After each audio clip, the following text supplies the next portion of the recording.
poderoso de Jesús. Amén y amén. Bien, decíamos, nuestro tema de hoy se titula La oración y la guerra espiritual. Ese tema de la guerra espiritual pues no es tan común. Hace algún tiempo yo mencionaba que hay como una, ¿cómo les digo? No podemos decir tabú directamente, pero sí como que hay un hermetismo para hablar acerca de estos temas. Y hay una razón, la razón es que hay como dos extremos, y casi siempre cuando se habla de los extremos son negativos. Por un lado, pues, está el extremo de aquellos que todo el tiempo andan hablando acerca de demonios, que todo el tiempo miran demonios en todas las cosas, ¿verdad? En la ropa, en los juguetes, en las cosas. Bueno, y que a cada momento, ahí dicen que el diablo los anda así, ¿verdad? Aplastados, y todo el tiempo andan hablando siempre de eso. Mira, Dios, sienten una dolencia en su cuerpo, ya el diablo, o algo, ¿verdad? De repente se mueve algo por ahí, el diablo. Ese es un extremo, ¿verdad? El poder atribuir todas las cosas al diablo. Y probablemente el diablo por allá está tranquilo, ¿verdad? No está haciendo nada en ese momento. Entonces hay gente que habla, como decía la vez anterior, más del diablo que de Dios. Y ese cuidado debemos tener. Porque la Biblia habla de la realidad de la batalla espiritual. La Biblia nos dice que desde el día en que recibimos a Jesucristo como nuestro Salvador, la batalla comenzó, ¿verdad? En el caso de cada persona, por supuesto. Esta batalla viene desde siglos y siglos y siglos atrás. Pero el otro extremo que podemos ver al hablar de este tema es el extremo de no hablar para nada acerca de él. Quedarnos en un terreno, pudiéramos decir, neutro, ¿verdad? Queriendo estar neutros y no hacer nada. No mencionarlo, no hablar nunca de él, solamente hablar acerca de Dios. Y eso también es negativo.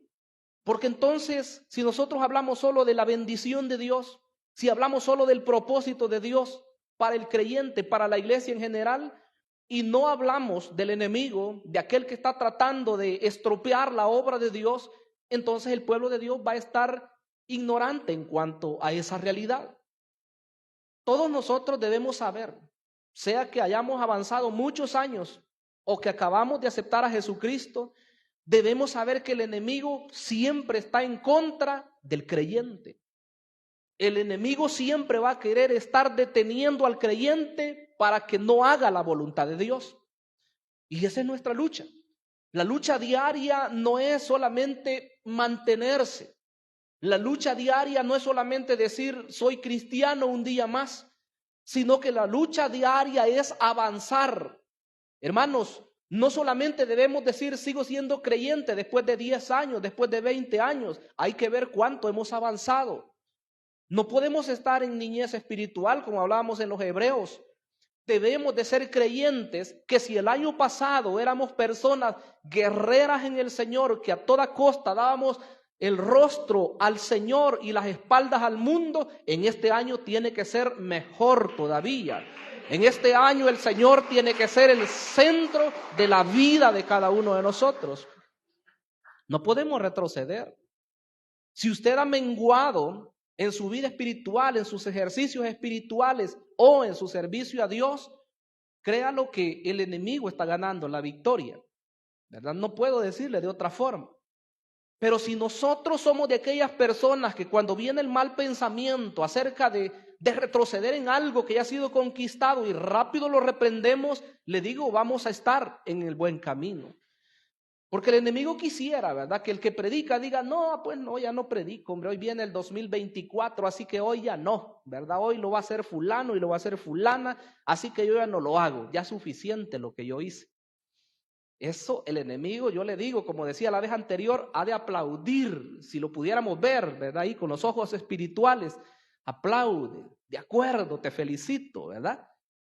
en cualquier privilegio que esté. Y si la persona está pensando en retroceder, el enemigo da saltos de seguro, ¿verdad? Saltos de alegría, porque ya logró su objetivo. Por cierto, que ese es el primer paso. Para una persona que sirve en el Señor y deja su privilegio y luego se enfoca en otras cosas, de repente se va a dar cuenta que el enemigo lo lleva a hacer otras cosas diferentes. Y cuando venga a darse cuenta, ya ni ganas de congregarse le van a dar. Ya no tengo privilegio, dice. ¿Para qué voy a ir? Ya no dirijo, ya no predico, ya no recibo a los hermanos, ya no estoy en esto, ya no estoy en lo otro. Entonces la persona se va como acomodando, ¿verdad? Su mente. Y el enemigo es tan tremendo que probablemente el mismo cristiano ni cuenta se da que eso está sucediendo.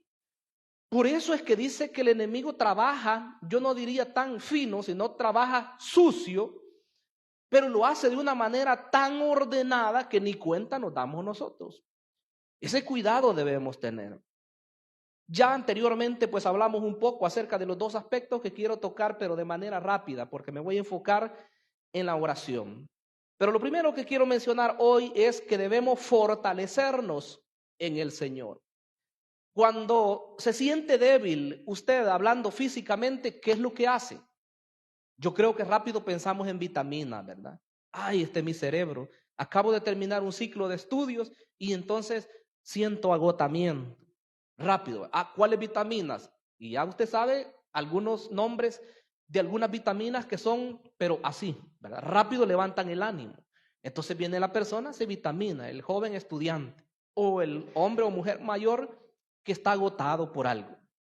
Eso es. Luego, pues también se recomienda que coma saludablemente, ¿verdad? Que trate de alimentarse bien para que esas defensas estén en su cuerpo. Eso está bien. Pero, hablando en aspectos espirituales, es de la misma forma. ¿Cómo vamos a hacer nosotros cuando nos sentimos débiles? No podemos seguirnos quedando en casa, porque le digo que en casa a uno solamente ganas de hacer otra cosa le da. ¿Verdad? Si tiene su sillón así, ya, bueno, papá tiene su sillón o mamá quizás tiene su sillón apropiado y los hijos ya saben cuáles son los de ellos, rápido, ¿verdad? Ahí, con el control, ¿verdad? Un buen programa. Claro, hay momentos en los cuales uno se relaja, ¿verdad? Pero hay que saber qué es lo que vemos también. Pero no todo el tiempo vamos a pasar ahí, ¿verdad? Porque incluso es hasta dañino para nuestros ojos. ¿Verdad? Entonces no podemos todo el tiempo estar ahí o todo el tiempo llevárnosla paseando. Es bueno pasear también, es bueno relajarse, pero no vamos a pasar todo el tiempo por allá, ¿verdad? Todo lo que nosotros hacemos debemos saber que debe tener un tiempo y un momento oportuno. En la parte espiritual, ¿cómo nos vamos a fortalecer? Cuando la persona siente que ya sus fuerzas están menguando, cuando siente que ya no hay ánimo, ni siquiera para encaminarse a la iglesia, ahí es donde tiene que vencer a la carne. Ahí es donde tiene que, si es posible, ahí el espíritu, ¿verdad? Tiene que amarrar a esa carne y traerla arrastrada, que entre por esa puerta. Y yo le digo, cuando viene entrando por ahí, el espíritu y el alma va a comenzar a saltar de alegría. Y ese cuerpo, aunque esté débil, después va a comenzar a agarrar fuerza. Y cuando salga de aquí, va a salir diferente. Porque el Señor da las fuerzas. Ya esas fuerzas espirituales no se las pueden dar las vitaminas. Las vitaminas le fortalecen solamente su mente, ¿verdad? Su intelecto, su cuerpo. Pero el alma, solamente el Espíritu Santo de Dios puede darle esas fuerzas. Yo quiero que leamos un pasaje en Zacarías, capítulo 4. Por ahí, ¿verdad? Casi al final del Antiguo Testamento. Atrasito de Mateo, por ahí está Malaquías, luego retrocede un poco, ahí está Zacarías, Zacarías 4, versículo 6. Este hombre de Dios, este profeta había pues recibido una visión y él no entendía acerca de eso, pero viene el Señor y le explica qué es lo que pasa. Dice el versículo 6, o si leemos por un contexto desde el versículo 1, volvió el ángel que hablaba conmigo y me despertó como un hombre que es despertado de su sueño. Y me dijo, ¿qué ves? Y respondí, he mirado y he aquí un candelabro todo de oro, con un depósito encima y sus 7 lámparas encima del candelabro y 7 tubos para las lámparas que están encima de él. Y junto a él 2 olivos, el uno a la derecha del depósito y el otro a su izquierda. Proseguí y hablé diciendo a aquel ángel que hablaba conmigo: ¿qué es esto, Señor mío? Y el ángel que hablaba conmigo respondió y me dijo: ¿no sabes qué es esto? Y dije: no, Señor mío. Esa era una figura. Él vio un candelabro, ¿verdad? Con sus lámparas muy bonitas y cómo era que era alimentado de aceite. Oiga el 6. Entonces respondió y me habló diciendo: esta es palabra de Jehová a Zorobabel, que dice, Zorobabel era el gobernador en ese tiempo, que dice: no con ejército ni con fuerza, sino con mi espíritu, ha dicho Jehová de los ejércitos. Oiga qué interesante. Acababan de retornar de Babilonia. Ahí estaba Zorobabel, que era el gobernador de la tierra de Judá. Y el sumo sacerdote de ese tiempo se llamaba Josué. Tanto al uno como al otro, el Espíritu de Dios los ministró a través de los profetas de turno. Uno era Zacarías, el otro era Ageo. De modo que cuando ellos se sentían así, como sin ánimo, como sin las fuerzas para poder emprender la labor que se les estaba encomendando, Dios estaba llevando palabra a través de sus profetas. Zorobabel pudiera decir: yo ya no soy rey como Sedequías. No, yo no tengo la misma autoridad como la que tenía Josías, si retrocedemos más. Pero ahí le dice el Señor: no es con fuerza, no es con las fuerzas humanas, más bien es con el Espíritu de Dios. Quiero decirles que hay veces nos sentimos menos que otras personas. Si somos predicadores, probablemente podemos creer que hay otros que son mejores. Podemos creer que el evangelista es mejor. Si somos maestros, podemos creer que los pastores son mejores. Si somos pastores, podemos creer que los profetas son mejores y sentirnos indignos. Pero yo le digo, si a nosotros nos ha levantado el Señor, no importa que seamos o un ministerio u otro. Si somos de Dios, Él va a hacer una obra maravillosa, porque la obra es de Él, no es nuestra. Bendito sea el Señor.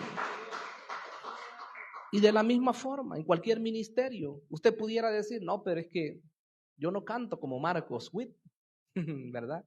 Bien pequeño el ejemplo que acabo de poner, ¿verdad? Pero le digo, nosotros no necesitamos el tener un nombre así tan conocido en el mundo. Lo que necesitamos es tener un corazón agradecido para con el Señor. La misma sintonía que ese hombre de Dios u otro o mujer de Dios que alabe al Señor puede recibir de parte de Dios, la misma podemos recibir nosotros. Porque el agrado de parte del Señor va a depender de nuestra dedicación a Él. No va a depender del renombre que podamos tener. Va a depender de nuestro corazón, nuestra sinceridad. Entonces Zorobabel y Josué en ese tiempo entendieron que no era como ellos podían hacer las cosas. No era el dinero que pudieran tener ni siquiera. No era la facilidad. No, era lo que Dios iba a hacer a través de ellos. ¿Y sabe cuál era el trabajo que iban a hacer en ese momento?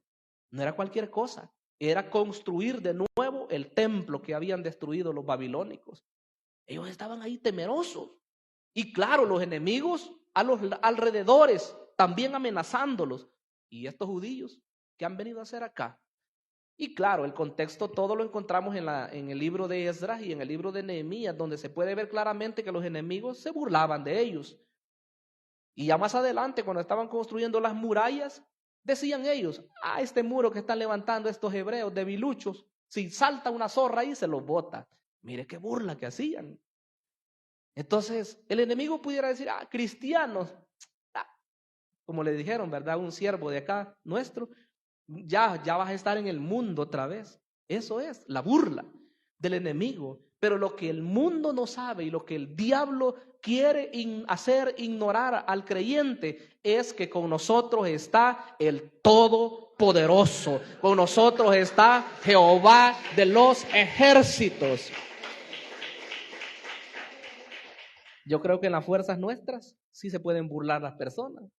Y sí, ¿verdad? Lo pueden haber visto uno andar ahí, ¿verdad? En cosas malas, anduvo perdido y anduvo haciendo esto y todo lo malo. Pero eso fue el pasado. Hoy es diferente. Hoy el Señor ha hecho una obra diferente. Entonces hay que confiar en que la fortaleza viene de Dios. Fortaleceos, dice allá el texto, ¿verdad? Que leíamos al principio, versículo 10 de Efesios 6. Fortaleceos en el Señor y en el poder de su fuerza. Ahí tomemos fuerzas nosotros. Avancemos. En segundo lugar, quiero que veamos que debemos vestirnos de toda la armadura de Dios. Solo dos cosas voy a mencionar acá. El énfasis que se hace a toda la armadura y mencionar que hay que ponérsela de manera puntual, ¿verdad? Cada pieza en su lugar. Dice el versículo 11, y vestíos de toda la armadura de Dios para que podáis estar firmes contra las acechanzas del diablo. Versículo 13, por tanto tomad toda la armadura de Dios para que podáis resistir en el día malo y habiendo acabado todo, estar firmes. Oiga lo que dice, las acechanzas del diablo. Hay que ponerse toda la armadura para poder resistir en el día malo. ¿Sabe usted cuál es el día malo? El día malo no es cuando estamos comiendo, ¿verdad? La mejor comida que nos gusta. El día malo no es cuando estamos reposando en un lugar, en un rancho, allá en la playa, bien tranquilo. Ese no es el día malo. Tampoco es cuando estamos en la casa, tranquilos ahí, ¿verdad? Con nuestra familia, platicando y todo eso. El día malo es cuando viene el problema. El día malo es cuando de repente, ¿verdad? Un hijo que era obediente, deja de ser obediente. Se revela, ¿verdad? Eso está bien lejos de aquí porque en Iglesia Altar de Dios Nueva Jerusalén no hay nada. Entonces, pero por si el enemigo quiere poner eso, ¿verdad? El día malo, ¿cuándo es el día malo? Cuando de repente le llega la tentación, ¿verdad? Al hombre, ¿verdad? Y estaba bien tranquilo, pero de repente la mirada, ¿verdad? Ya se enfoca en otras cosas. El día malo. Porque el enemigo es experto, sabe lo que le gusta a la carne, ¿verdad? El enemigo siempre. Y usa, si bien leemos en todo el contexto de lo que hemos visto, que la lucha no es carnal, que la lucha no es contra personas, es contra seres espirituales, es contra potestades, es contra jerarquías de espíritus, pero ellos hacen uso de las personas, hacen uso de las circunstancias. Y leí acerca de un autor que dice que por raro que parezca, pero muchas veces a los mismos hermanos de la iglesia pudiera usar. Qué tremendo, ¿verdad?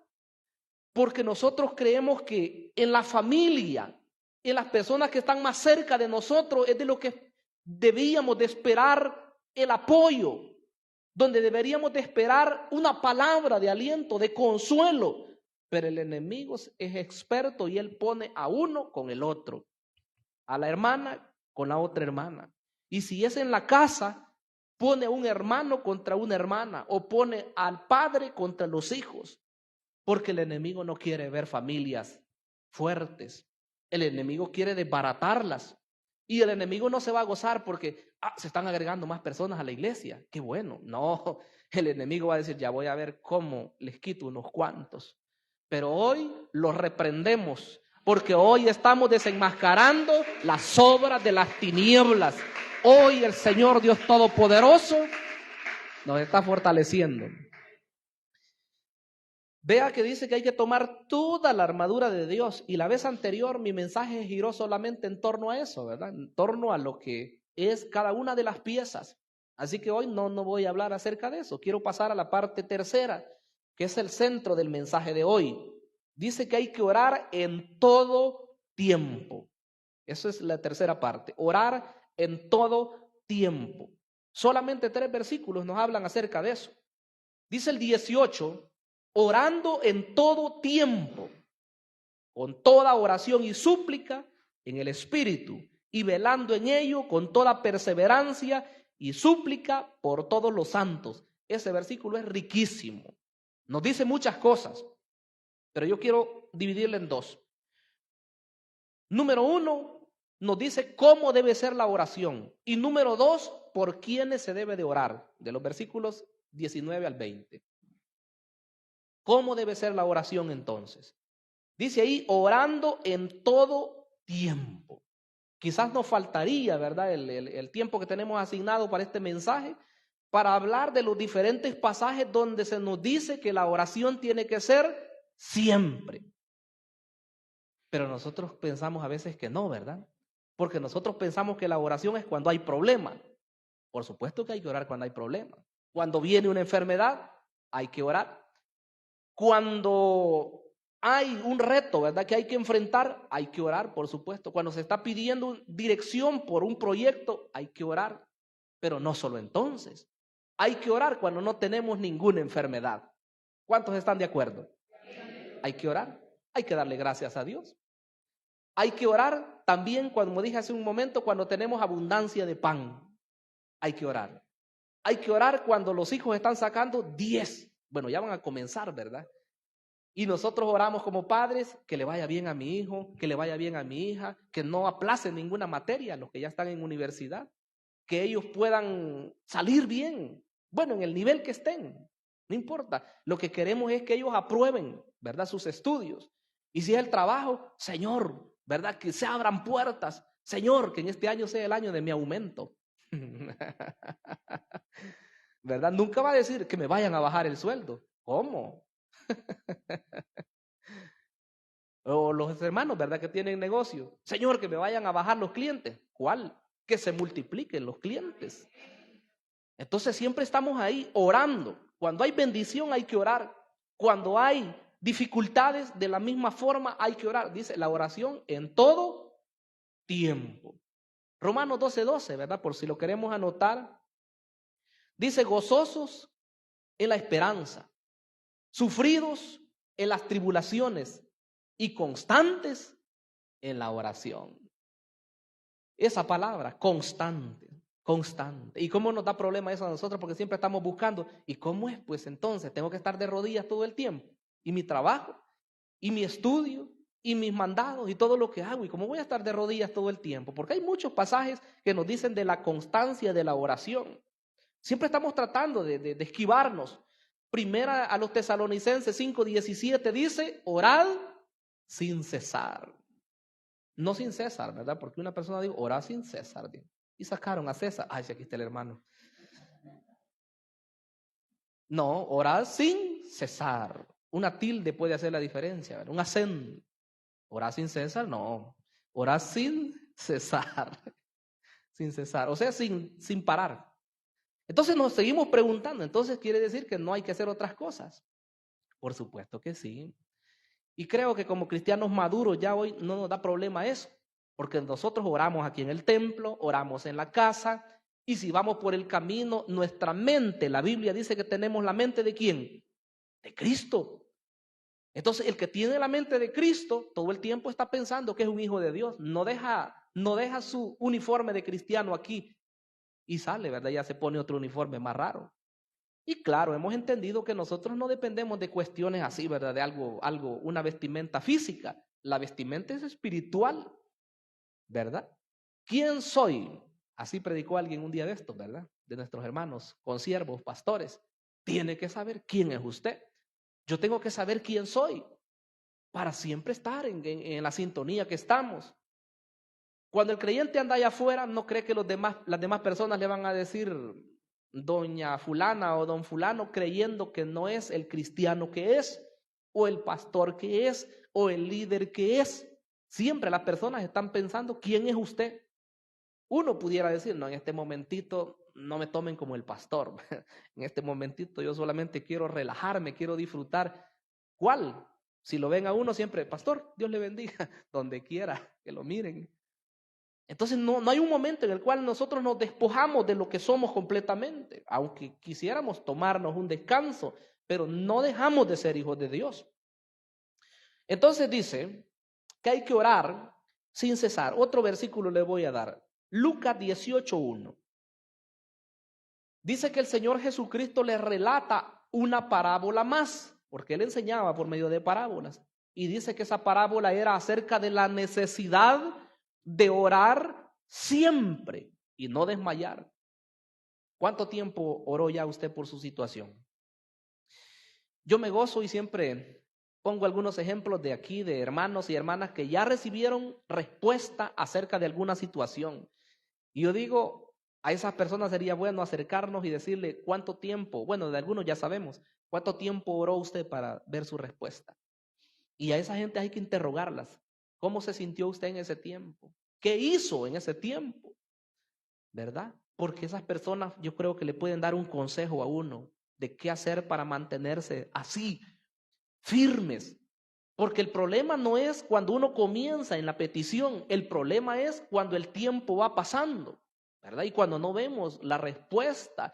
Lo cierto es que hay una carga, ¿verdad? Que también es espiritual. Pero aquí yo siempre digo, aquí no hay que dejar solos a los hermanos, aquí no hay que dejar solas a las hermanas, aquí es donde la iglesia en conjunto tiene que orar por esas peticiones, porque si la oración es unida, le aseguro que vamos a tomar fortaleza y el que estaba débil va a comenzar a sentirse fuerte y luego va a glorificar el nombre poderoso de Dios, porque sabe que no está solo y sola. Y qué hermoso es cuando uno se siente que otras personas oran por uno. Cuando uno dice, mis fuerzas están así, ¿verdad? Poquitas, están reducidas, pero hay personas que están acuerpándome en la oración. Y cuando hay respuesta, entonces es justo que todos cantemos victoria y que todos nos unamos en la alabanza, en la exaltación a Dios.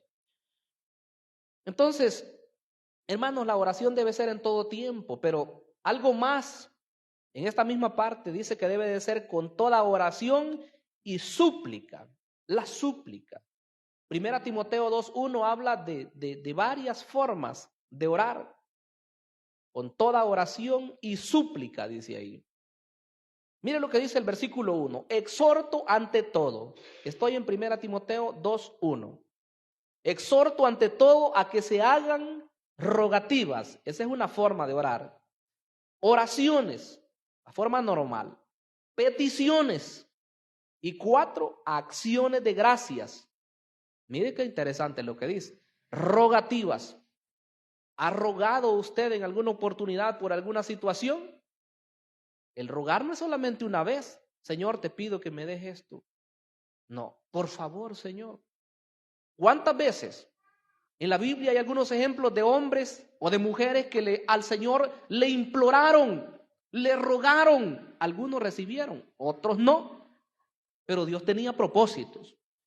Como aquella mujer Ana, ¿verdad? Que dice la Biblia que ahí por un pilar, me imagino que ni siquiera cerca de los demás, solamente abría su boca penitas y su voz no se oía. Y el sacerdote se confundió y pensó que esa mujer estaba borracha. Digiere tu vino, le dijo. Y después viene de nuevo aquí. Y la mujer fue clara en decirle, no, le dijo, yo no es que estoy ebria. Todas las congojas que hay en mi corazón, eso es lo que me ha hecho que hasta este momento esté derramando mi alma delante de Dios, dijo ella. Entonces, a usted le pueden hacer burla algunas personas. ¿Y qué tan llorón que es, verdad? ¿Y qué tan llorona que es? Pero solo la persona sabe qué hay en su corazón y la forma como se está derramando delante de la presencia de Dios. Y yo le digo, ya viene el momento en el cual la respuesta a esas oraciones viene y cantaremos la victoria al Dios Todopoderoso. Hay que rogar, entonces. Dice que hay que hacer rogativas, hay que hacer oraciones. La forma normal, ¿verdad? El Señor nos enseñó que hay que exaltar el nombre de Dios primero. Un ejemplo es el Padre Nuestro. Hay que exaltarle primero a Él y después pedir por las peticiones que le tenemos. Pero luego habla de peticiones propiamente. Ahí pudiéramos mencionar de nuevo a aquella mujer, ¿verdad? De ahí de Lucas 18, donde dice que ella tenía una petición en específico. Ella quería que le hicieran justicia, llegaban al juez, que le hicieran justicia porque ella tenía algo que estaba suplicando. La Biblia no dice qué era. No sé si le querían quitar el terreno, no sé si su casa se la querían embargar, no sabemos. Pero la verdad es que dice que cada vez le decía, hazme justicia, hazme justicia. Tenía una petición. Y lo maravilloso es que esa mujer, aunque el hombre no le ponía atención, quizás a veces con la secretaria le dejaba ahí, ¿verdad? El recado. Díganle que no estoy, ¿verdad? Porque así es con los jefes. Y la mujer seguía. Y llegó un momento cuando el hombre dijo, bueno, porque el relato es bien claro y dice que el hombre ni siquiera le temía a Dios ni respetaba a los hombres. O sea que era un hombre tremendo. Era un hombre perverso, y dijo él en su corazón: aunque ni temo a Dios, ni tengo respeto a hombre alguno, pero no vaya a ser que porque esta mujer viene de continuo y me vaya a agotar la paciencia, dijo, le voy a cumplir, lo que me ha pedido, dijo. Y dice el Señor, porque las parábolas son ilustraciones: oíd lo que dijo, dice, el juez injusto. ¿Y acaso vuestro Dios, dice, no hará justicia a sus escogidos que claman a Él día y noche? Les digo que pronto se levantará, dice, y les hará justicia. Pero cuando vuelva el Hijo del Hombre, exhorta, hallará fe en la tierra. El problema no es en Dios, el problema es en el creyente. Si se cansa de orar, si se cansa de estar en la constancia de la búsqueda de Dios y de decirle: Señor, yo sé que es en tu momento, yo sé que es en tu tiempo, ya pasó el momento, pero yo creo que tú sigues siendo el mismo, que estás en tu trono, y yo te alabo, yo te bendigo siempre. Y le digo, cuando venga esa respuesta, ahí se le va a olvidar todos sus llantos, todas sus lágrimas, y va a alabar el nombre poderoso de Dios, porque Él tiene su tiempo, Él tiene su momento específico que dar la respuesta. Esa mujer nos da un ejemplo. Esa viuda, no se dice cuánto tiempo llegó, pero sí dice que fue constante. Entonces, rogativas, oraciones, peticiones, pero dice que también hay que orar con acción de gracias. Esta parte es la que no se entiende mucho, porque la acción de gracias casi siempre la elevamos al Señor cuando ya tenemos lo que le hemos pedido. Pero según la Escritura, este pasaje y otros nos indican que hay que ser agradecidos antes de que recibamos la respuesta. ¿Verdad que cuesta un poquito más? Pero entre ustedes yo he visto ya acciones de gracias por algo que todavía lo están pidiendo. Y yo me he quedado asombrado, de verdad. Yo me he quedado así con la boca algo abierta.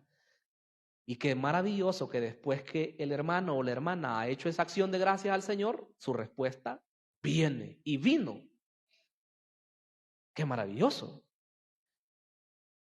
Pero dije que dos cosas quería que viéramos acá. La forma como debe ser la oración. Y lo segundo es por quiénes debemos orar. Versículo 18 siempre, al final, dice así, en Efesios 6, 18. Orando en todo tiempo, con toda oración y súplica, en el Espíritu, y velando en ello con toda perseverancia y súplica, por todos los santos. ¿Por quién debemos orar entonces? Por todos los santos. ¿Quiénes son los santos? Nosotros, ¿verdad? Mire qué hermoso. Pregúntele a los de la tradicional y dígale: ¿quiénes son los santos? Y le va a mencionar algunos del ayer, ¿verdad? Y algunos que están ahí en alguna pared o en algún lugar, en algún altar. Pero la Biblia dice que los santos son los lavados con la sangre de Jesucristo. Esos son los santos.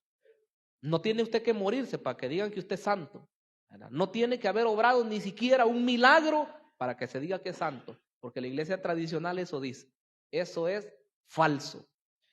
Y si alguien es santo, no quiere decir que por eso ya se le puede pedir a él, ¿verdad? Falso también, ¿verdad? Nosotros solamente somos personas que adoramos al Señor y, por cierto, intercedemos por otros en oración, pero el milagro no lo hacemos nosotros.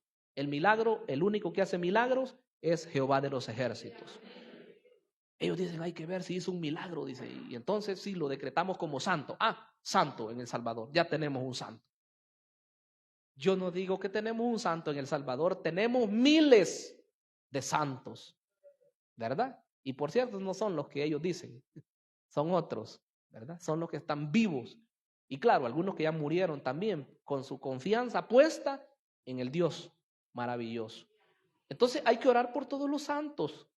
La oración no es solamente por Iglesia Altar de Dios Nueva Jerusalén, por Iglesia Altar de Dios a nivel nacional o internacional. No, hay que orar por todos los hermanos de diferentes congregaciones, los que están aquí cerca, ¿verdad? De iglesias proféticas, los que están un poco más lejos, Príncipe de Paz, los hermanos que están más retirados, apóstoles y profetas, los hermanos de Asambleas de Dios, los hermanos de la Iglesia Tabernáculo Bíblico Bautista, por los hermanos de las iglesias presbiterianas, por los hermanos de las iglesias metodistas, por los hermanos, bueno, de la expresión que sea, pero si han nacido de nuevo, si su nombre está inscrito en el libro de la vida, son nuestros hermanos y debemos orar por todos ellos, que Dios los guarde y que lo lleve hasta el final.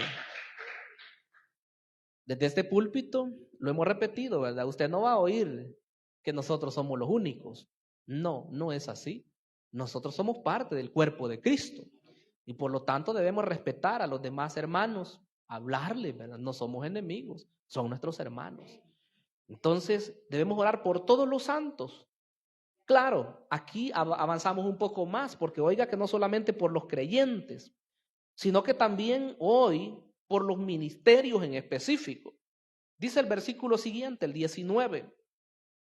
Y por mí, dice Pablo, a fin de que al abrir mi boca me sea dada palabra para dar a conocer con denuedo el misterio del evangelio. Misterio. No dice ministerio, misterio. Entonces dice, oren por mí, dice Pablo, para que al hablar yo lo haga con denuedo. ¿Sabe lo que es el denuedo? Es valor, es confianza, es como quien dice que lo creo, como decía hace tiempo un hombre ateo, que dicen que se encaminaba a ver las grandes conferencias que daba un hombre que se llamaba Dwight Lyman Moody, y cuando le preguntaban a este hombre escéptico, ¿y para dónde vas? Fulano de tal, voy a oír, decía la ponencia de Dwight Lyman Moody, pero tú eres escéptico, tú no crees en lo que él enseña. Sí, dijo, es verdad, dijo, pero él sí lo cree, dijo. ¿Comprendió eso? Entonces, una persona, aunque quizás esté en contra de nosotros, pero si nos mira a nosotros con una convicción terrible, nos van a poner atención. Bueno, ¿y por qué va todos los días al culto? ¿Y por qué es que lo miro que sirve? ¿Y por qué lo miro que canta? ¿Y por qué lo miro alegre todo el tiempo? ¿Y por qué siempre da gracias a Dios aunque tenga problemas? ¿Y qué pasará con él o qué pasará con ella? La gente se fija. Pero si miran un cristiano que, no, es que ahí en la iglesia, fíjese que tengo todos estos problemas. Y mire, ahí este hermano hace esto, otro. Y la otra hermana hace esto. Y lo oye hablando de los mismos hermanos. Dios mío, ¿cómo nos van a creer? Y si hablamos de medio mundo, no, es que todo mal. No, la obra del Señor, porque somos humanos, a veces podemos tener algunas situaciones porque no somos perfectos todavía en su totalidad, pero Cristo nos mira en la obra completa, porque en la cruz del Calvario Él pagó por nuestros pecados y aunque estamos en proceso, llegará el momento en el cual Él viene por nosotros para llevarnos. Si usted me pregunta, ¿y cuándo vamos a estar completos? ¿El próximo año? Todavía no. Cuando cumplamos 50 años de estar en la obra, todavía vamos a tener algunas deficiencias. Mientras estemos en este cuerpo de carne, hasta que el Señor lo transforme, ahí se acabaron todos los problemas que nos pudieran venir. Un resentimiento, ¿verdad? O algo hacia un hermano o hermana, o un enojo o una amargura, ahí ya no va a haber. Pero hoy en este cuerpo luchamos contra todas esas cosas que el enemigo pone. Hay que orar entonces, hay que seguir orando en todo tiempo como veíamos y hay que orar por todos los santos, pero hay que orar por los ministros del Señor. Oren por mí, dice Pablo, para que al abrir mi boca me sea dada palabra para dar a conocer con denuedo el misterio del evangelio. Claro, era un misterio hasta ese momento, después fue revelado. El Señor se lo da a conocer a Pablo. En esta carta a los Efesios y en la carta a los Colosenses principalmente, habla de que a él le fue revelado, ¿verdad?, el misterio que antes estaba oculto y que no se había dado a conocer. Pero dice, este misterio es revelado hoy a sus santos apóstoles y profetas. Hoy nosotros no nos complicamos, ya lo tenemos aquí, ¿verdad? Ese misterio fue dado a conocer.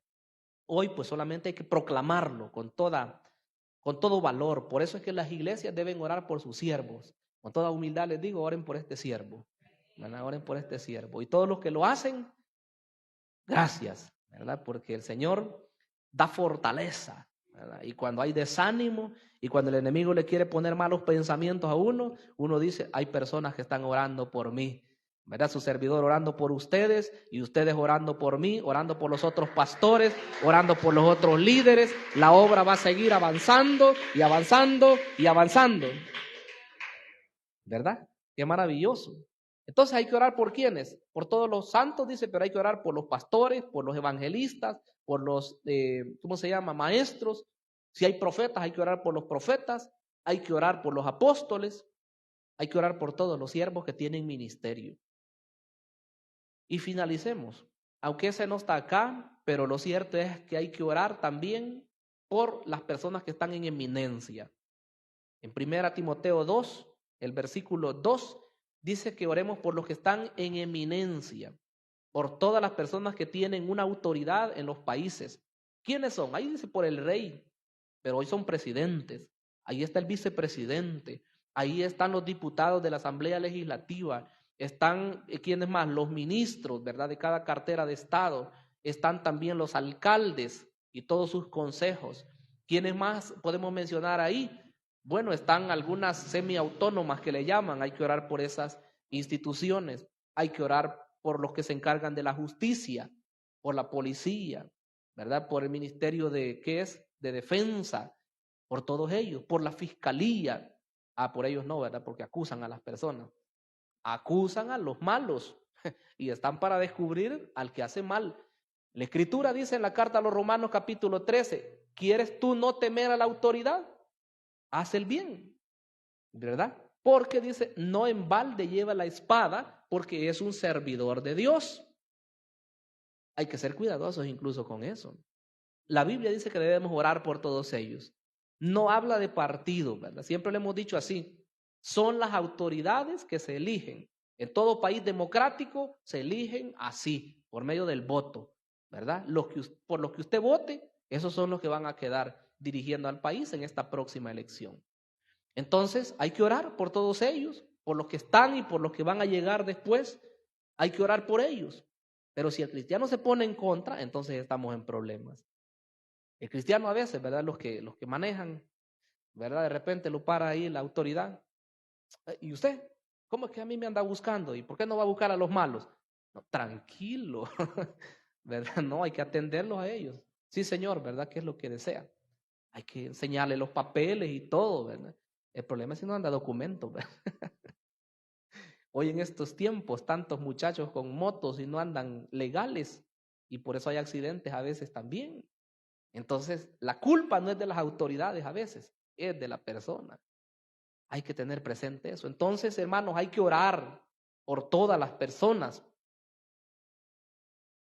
Pablo dice entonces que por ese evangelio él es embajador en cadenas, para que con denuedo hable de él como debo hablar. Oren por mí, dice Pablo. Y por último está la despedida de la carta. Dice, para que también vosotros sepáis mis asuntos y lo que hago, todo lo hará saber Tíquico. Él fue el que llevó la carta, por cierto. Hermano amado y fiel ministro en el Señor, el cual envié a vosotros para esto mismo, para que sepáis lo tocante a nosotros y que consuele vuestros corazones. Paz sea a los hermanos y amor con fe de Dios Padre y del Señor Jesucristo.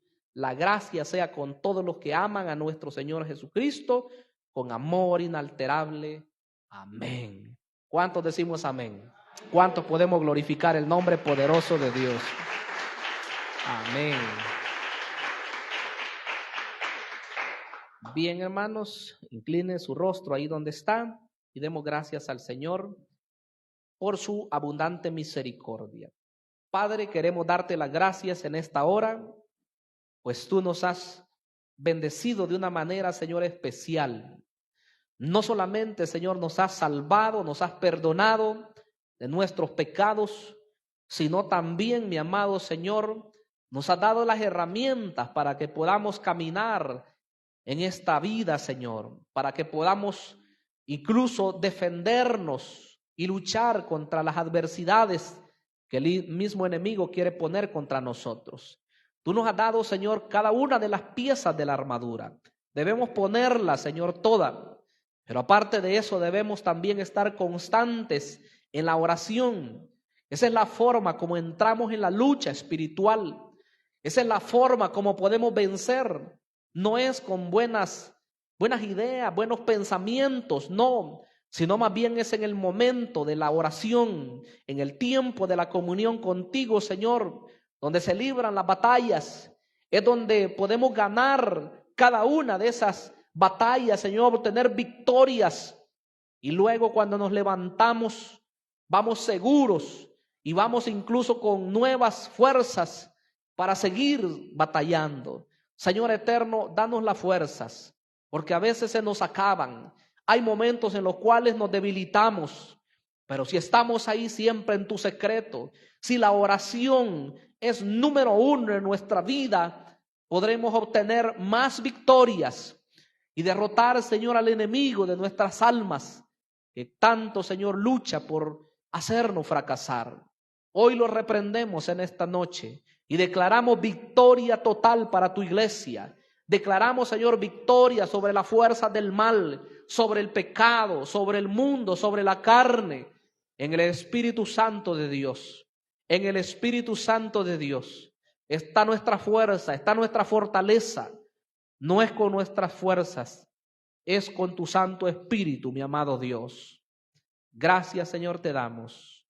Amén y amén.